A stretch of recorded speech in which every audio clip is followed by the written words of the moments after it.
Bloque ces innovations et cette façon de travailler, qui est plus ancienne d'ailleurs, mais enfin, c'est comme ça. Attention à ça, c'est extrêmement important. Vous n'avez pas de problème là avant. Vous n'avez pas le nouveau, enfin l'ancien monde, comme tu dis, qui avait inventé des matériaux de merde. Oui, pour compléter ce que vous dites, c'est vrai que là on a un peu chanté une filière. On a un peu chanté une filière qui n'était pas prévue pour ça. Mais je pense que ça ne remet pas du tout en cause la capacité qu'on peut avoir à mettre en place ces filières, parce que faire un test au plomb sur un produit, ça coûte pas très cher et c'est assez simple. Que ce soit un chantier de déconstruction, où dans tous les cas c'est fait avant, donc on est capable d'identifier tous les éléments sur lesquels il y a du plomb. Là, sur ce type de procédure, c'est pas encore mis en place parce que c'est pas destiné à cet usage-là, tout simplement. Nous, on l'a mis en place sur ce projet-là en accord avec la maîtrise d'ouvrage, d'une manière concertée, et parce que c'est un petit projet, mais parce que c'est une maîtrise d'ouvrage qui n'avait pas beaucoup de moyens, notamment c'est ça aussi qui a poussé à trouver ce genre de solution.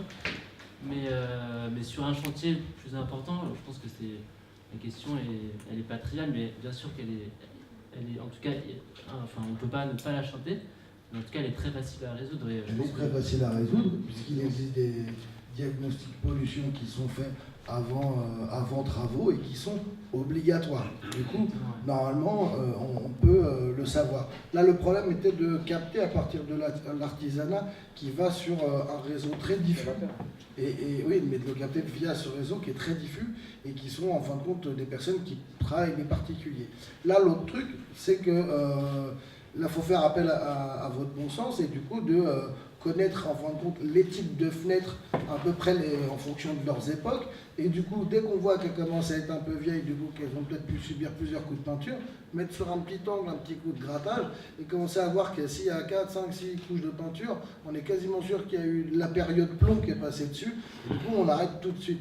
Et on ne la prend pas, on prend celle d'à côté. Puisque le gisement est important, on peut sélectionner et se dire ok, on choisit. Et ça, c'est ce qu'on appelle les autocontrôles. Et c'est savoir décrire ces méthodologies-là pour les retranscrire pour les maîtrises d'ouvrage et les maîtrises d'œuvre et les artisans.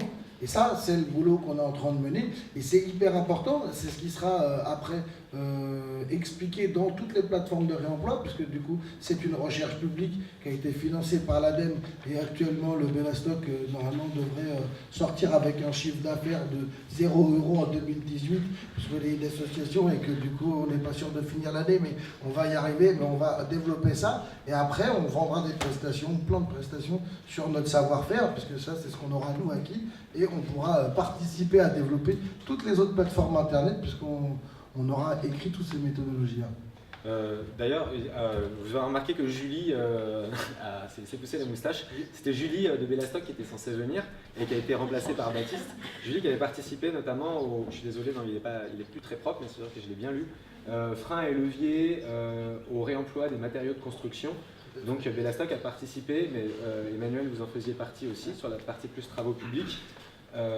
Sur la partie travaux publics, donc voilà, c'est un très bon ouvrage qui est téléchargeable sur le site de l'ADEME. Tout à fait. On a parlé tout à l'heure de dépose, et que si un matériau est mal déposé, si des matériaux sont mal triés, et ça empêche non seulement le recyclage matière, ça sûrement le réemploi, mais même le recyclage matière. Donc maintenant qu'on a parlé de prévention d'éco-conception, qu'on a parlé de réemploi, j'aimerais qu'on parle peut-être de recyclage. Mais avant le recyclage, le préalable, du coup, c'est la dépose. Je vais d'abord passer la parole à Sophie pour faire un peu des interviews. Vous avez mené un chantier, vous avez réussi à faire un curage sélectif qui est avec des taux de revalorisation, qui est du recyclage, bien supérieur à ce qui se fait actuellement dans le secteur. Oui, alors, on parlait de chantiers expérimentaux, donc nous on en fait également sur la thématique de la déconstruction sélective. L'idée étant de montrer qu'en mettant en interconnexion tous les acteurs de la filière de la construction, qu'en étant en amont sur un chantier, qu'en faisant les bons diagnostics, on pouvait bien sûr optimiser le tri, et in fine, hein, qui dit bon tri, dit bonne valorisation des déchets. Donc c'est effectivement un chantier qu'on a mené en partenariat avec Bouygues Île-de-France sur Neuilly. Donc c'est un chantier... Du coup j'ai switché sur l'autre PDF, je peux essayer de revenir sur le... Donc c'est un chantier qui s'appelle le chantier GIM, qui est très contraint pour plusieurs raisons. Il y a très peu de place, hein. C'est souvent ça d'ailleurs la problématique sur les chantiers, c'est qu'il n'y a pas beaucoup de place pour poser des bennes. Donc on était en espace contraint et avec seulement la possibilité de mettre une benne. Donc ça c'était le point de départ. Voilà. Donc le chantier fait 5000 m², ça c'est les éléments qu'il faut que vous ayez en tête. Donc dès lors que la surface est supérieure à 1000 m², il y a une obligation de diagnostic déchets à faire. Donc ça a été la première chose qu'on a faite, hein. C'est vraiment la méthode qu'on veut mettre en place aujourd'hui, c'est être présent le plus en amont possible sur un chantier pour faire le diagnostic déchets, le faire faire ou le prendre en charge, voire faire le SOGED. Donc le SOGED c'est le schéma d'organisation de gestion et d'élimination des déchets, qui n'est par contre lui pas obligatoire, mais qui permet d'organiser le tri sur un chantier. Donc voilà, donc dès le départ, et ça a été notre deal avec Bouygues, c'est on veut être présent en amont et on veut organiser la déconstruction et faire le SOGED du chantier. Donc ça c'est vraiment un facteur clé de succès, hein. Si on n'est pas là dès le départ, si on est appelé la veille pour poser une benne, alors là c'est la garantie de la benne à tout venant, hein. Tout le monde connaît la benne tout venant où on met tout en mélange. Et bien sûr une fois que tout est en mélange, c'est fini, hein. Une fois que tout est mélangé, que le plâtre est mélangé au gravat et qu'éventuellement il y a un peu de poussière d'amiante ou je ne sais quoi, là il n'y a plus rien à faire. Donc l'idée c'est non seulement d'améliorer le tri en amont, mais d'éviter le remélange. C'est ça l'enjeu. Parce que quand on parle de déconstruction sélective, quand on déconstruit un bâtiment, quand on le cure, les corps d'État interviennent les uns après les autres et les déchets ne sont pas mélangés, ils se remélangent après. Donc voilà, donc le chantier c'est Neuilly, c'est effectivement un chantier expérimental de dépose sélective. Et on a pu mener ce sujet un peu dans les règles qu'on vient de voir ensemble. Et je vais vous donner les résultats. Effectivement, ils sont probants. Donc on a organisé le curage et la dépose sélective. Et on l'a organisé par étage avec des campagnes. Donc on avait en permanence une benne sur le chantier et en fonction des lots qui arrivaient, on évacuait au fur et à mesure, donc le plâtre, les gravats, les ferrailles, etc., etc. Et on avait organisé sur un site qui nous appartient une déchetterie déportée. Donc de cette façon, on organisait les rotations au fur et à mesure des natures de flux et on stockait dans des alvéoles dédiées sur notre centre de tri les déchets qui arrivaient. On a ainsi pu trier donc 9 types de flux de façon séparée. Donc qui dit séparation dit valorisation matière efficace. Donc 9 flux, ayez en tête ce chiffre, hein. 9 flux c'est pas évident, hein. Sincèrement sur un chantier, en général c'est 2 ou 3 flux avec la fameuse benne tout venant qui malheureusement ne permet pas de valoriser. Donc ça c'est la méthode qu'on a retenue. On a aussi, et dès le départ, imposé ce qu'on appelle un homme vert.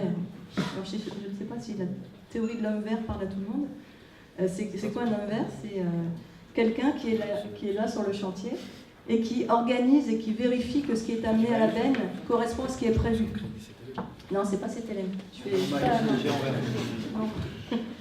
C'est Suez. Donc voilà, l'homme vert est un deuxième facteur clé de succès, c'est la conclusion également qu'on en a tirée, c'est qu'il faut quelqu'un, d'ailleurs qui peut être quelqu'un de l'intérim d'insertion, hein, ça peut être effectivement aussi l'occasion de remettre ces thématiques sur le chantier. Dès lors qu'il y a la présence de ce fameux homme vert, on constate que le tri est respecté et donc que la valorisation est renforcée. Et la preuve en est, c'est que quand cet homme vert ne pouvait pas être là, on retombait dans les travers classiques d'un chantier où tout se retrouvait en mélange. Donc voilà, donc ça c'est un vrai facteur clé de succès. Donc en termes de résultats, on a sur ce chantier expérimental de déconstruction sélective, on a donc pu trier 9 types de déchets. Et on a valorisé, donc le taux de valo matière, c'est 75%. Je vous rappelle que la réglementation oblige aujourd'hui à un taux de valo de 70%, donc on est allé au-delà de l'objectif réglementaire. Et donc on est très content. Bouygues est très content également, parce que non seulement il a un taux de 75%, donc par rapport aux normes de certification environnementale, il est dans les clous, et en plus, comme on a pris en charge tous les déchets, ferraille comprise, je tiens à le préciser, on a pu assurer la traçabilité également de l'ensemble des flux. Parce que autre travers des chantiers, c'est qu'il y a souvent plusieurs prestataires déchets qui interviennent, avec des problématiques pour récupérer les bordereaux de suivi de déchets et divers documents de traçabilité. Donc ça, c'est une problématique à gérer. Et effectivement, comme on était le seul prestataire, on a pu gérer pour l'ensemble des flux la notion de traçabilité. Voilà. Et le dernier, effectivement, c'est l'aspect budgétaire, hein, puisque derrière tout ça, il y a une notion économique. Donc quand on a comparé les deux scénarios, donc le scénario qu'on a mis en place par rapport à un scénario classique de Ben, de tout venant, on n'a pas constaté de surcoût sur le budget final, puisqu'on a raisonné en budget global et pas en budget linéaire, unitaire. Pardon. Donc voilà, donc pour Bouygues et pour Suez, c'est un chantier très intéressant qui confirme les conclusions de Démoclès 1. Démoclès. Donc je ne sais pas si tout le monde connaît Démoclès 1. Qui sait ce que c'est que Démoclès? C'est un jeu de mots, hein, c'est les clés de la démolition, Démoclès, enfin, un petit jeu de mots. Donc Démoclès, c'est un sujet qui a été mené par énormément de sociétés qui se sont associées, de fédérations, la Fédération française du bâtiment, l'ADEME évidemment, Vinci, bref, tous les grands prestataires et acteurs de ce chantier, de ces chantiers, pardon. Et Démoclès voulait montrer que la déconstruction sélective d'un bâtiment était possible, à coût égal, en respectant un certain nombre de règles et de solidarité entre les acteurs. Donc Démoclès a pu mettre en évidence tout ce qu'on vient de se dire. Donc nous, on confirme, et tant mieux, Démoclès 1. Et comme Démoclès 1 a été un succès, maintenant il y a Démoclès 2 qui vient de commencer et qui poursuit les travaux de Démoclès 1. Voilà. Donc ça, c'est la dépose sélective et la déconstruction. Parce que dans la vraie vie, donc pas dans les expérimentations, le client regarde souvent en bas à droite, donc en bas à droite c'est le prix. Est-ce que tu peux revenir, parce que j'ai pas bien compris l'histoire de les prix unitaires non, mais le global. Enfin, je connais, mais enfin je voudrais bien que tu expliques encore mieux. Parce que ce qu'il faut comprendre, c'est que si on sort de l'expérimentation, quand un commercial va vendre ça, il faut quand même expliquer au client qu'il va payer moins cher. Et c'est pas toujours facile au début. Oui, aujourd'hui, parce que l'homme vert, il faut quand même le payer bien aussi. sûr, oui, tout à fait. Voilà. Dans les coûts le fait de prendre les déchets, de les mettre sur une autre plateforme, il y a des coûts. Voilà. Oui. Alors comment on valorise plus on n'est pas sur un prix maximum qui est le prix du DIB. Hein. On parlait de DIB tout à l'heure avec la dame de chez Lapierre, effectivement. Donc plus on valorise, plus le bilan économique est favorable. Et dans ce cas-là, la justification d'une facturation d'un homme vert se fait totalement. Donc oui, alors il y a aujourd'hui un gros travers dans les appels d'offres, c'est qu'on raisonne en ce qu'on appelle le BPU, le bordereau de prix unitaire. C'est quoi? C'est la ligne de collecte, je vous la fais à temps, monsieur le client, la ligne de DIB, je vous la fais à temps, et la ligne de déchets inertes, je vous la fais à temps. Et quand on fait ça, quelque part, on tire le sujet vers le bas parce qu'on oublie de raisonner en budget global. Or, le chantier va générer un tonnage de déchets qu'il faut prendre en compte dès le départ pour pouvoir organiser tout ça et aussi organiser la remise du budget aux clients. Aujourd'hui, tels que sont allotis les appels d'offres, la partie collecte, la partie traitement, etc., on n'a pas de vue globale. Or, un des facteurs clés de succès, c'est d'avoir cette approche globale et de pouvoir coordonner toutes les parties, depuis l'accompagnement SOGED jusqu'à l'envoi sur les filières de valorisation. Donc en ayant cette approche globale de chantier, on peut optimiser le taux de valo, donc optimiser tout ce qui va être valorisé, donc baisser le coût par rapport à une benne de DIB et in fine justifier la présence d'un homme vert. Et le bilan financier qu'on a fait à Bouygues, je ne rentrerai pas dans le détail financier qui est confidentiel, mais le bilan financier est favorable. Mais on pourra en reparler si tu veux. Tu es plutôt pour... Vas-y. Non. Du coup, je vais passer la parole à Baptiste. J'ai l'impression que chaque fois qu'il y a un appel d'offres, j'ai vu passer plusieurs trucs sur votre fanpage. Nous avons été choisis pour déconstruire la tour Montparnasse. Vous avez été sollicité par plein d'acteurs là, pour réinventer Paris sur la partie des constructions. Tout à fait. C'est quoi votre savoir-faire? Pourquoi tout le monde s'arrache Bellastock? Est-ce que vous êtes les seuls sur le marché à savoir Parce qu'on est la continuité du travail de Démoclès. À peu près à la même époque que Démoclès se lance repart sur les mêmes types de réflexions. Démoclès essaye de pousser bien comment on va essayer de trouver, comment récupérer, comment faire du recyclage et nous, et de la revalorisation de déchets. Et nous, on se positionne juste avant le système déchets en disant ces matériaux qui sont dans des bâtiments, quand ils sont démolis, ils sont encore des matériaux. Et on peut les valoriser en tant que matériaux. Et du coup, c'est de trouver comment on peut extraire ces matériaux de ces grandes mines à ciel ouvert que sont ces bâtiments en démolition, ou ces réhabilitations, du coup c'est des plus petites mines, puis il y a c'est moins abîmé. Comment on peut récupérer ces matériaux-là et comment on va justement les revaloriser au point qu'ils sont un nouveau matériau de construction. Et la question des expérimentations qu'on a menées dans des cadres de chantier dits classiques nous a quand même permis d'aboutir à des valeurs chiffrées. Et on est capable de se rendre compte aujourd'hui, on a travaillé ça avec des économistes du CSTB, sur pour 10 tonnes de matériaux en valorisation, on va être à une cinquantaine d'emplois, alors qu'en réemploi, on va quasiment être à 700 emplois. C'est-à-dire que comme on va raisonner en coût global, on va encore aller plus loin dans la logique du coût global. Ça veut dire que le matériau il va être récupéré avec un certain coût. La récupération de ce matériau peut engendrer de temps en temps un coût supplémentaire. Pour l'instant, sur les tests qu'on fait, c'est pas le cas, mais on pourrait imaginer que si on demande une méthodologie de dépose très particulière pour récupérer le matériau dans un état particulier, ça soit un petit peu plus cher. Et du coup, mais on récupère ce matériau pas très cher et toute la plus-value va être donnée à la revalorisation de ce matériau par ce savoir-faire technique qui va du coup redonner ses classes à ce matériau. Et du coup, le coût-valeur de ce nouveau matériau, c'est quasiment que de la main-d'œuvre. Et du coup, si on réfléchit en coût global, c'est-à-dire que la maîtrise d'ouvrage a qu'un matériau, elle, par le biais des marchés, elle peut demander à ce que son matériau qui est démoli, il peut être retraité jusqu'à un point X, c'est-à-dire globalement, il va être récupéré d'une certaine manière, conditionné d'une certaine manière pour pouvoir être transporté à un moment donné. Il y a un contrat qui est passé avec la maîtrise d'ouvrage B et qui, elle, du coup, va passer des marchés pour retravailler ces matériaux pour qu'ils réintègrent le bâtiment, le nouveau bâtiment. Et du coup, quand on regarde alors là, c'est encore un petit peu plus compliqué parce que du coup, là, on était sur un prix global, mais qui concerne une maîtrise d'ouvrage et un acteur qui récupère et qui l'amène jusqu'au bout. Et là, l'autre, on est sur 2 maîtrises d'ouvrage qui doivent se coordonner sur justement ce coût global. Et on sait que la planète y gagne, on sait que les travailleurs y gagnent. Maintenant, c'est trouver où est-ce que va se placer le curseur entre les 2 maîtrises d'ouvrage. Et ça, c'est encore une question qui est un peu en suspens. Mais normalement, tout le monde y gagne, hein. C'est du win-win. Hein. C'est intéressant ce ratio. Le RIFER, qui est le réseau francilien des ressourceries, a fait une étude approximative au doigt mouillé parce qu'aujourd'hui on mesure des grille-pains et des téléphones au poids et pas en nombre d'objets et donc pas à leur juste valeur.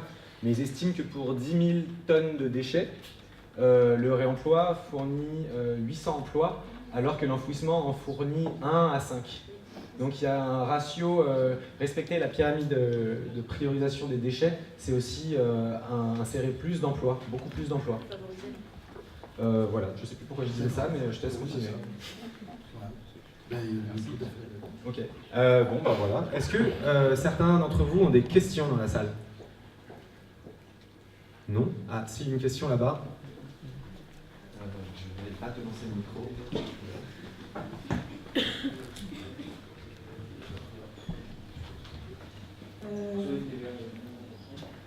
Je sais pas si vous entendez. Madame Sophie, vous parliez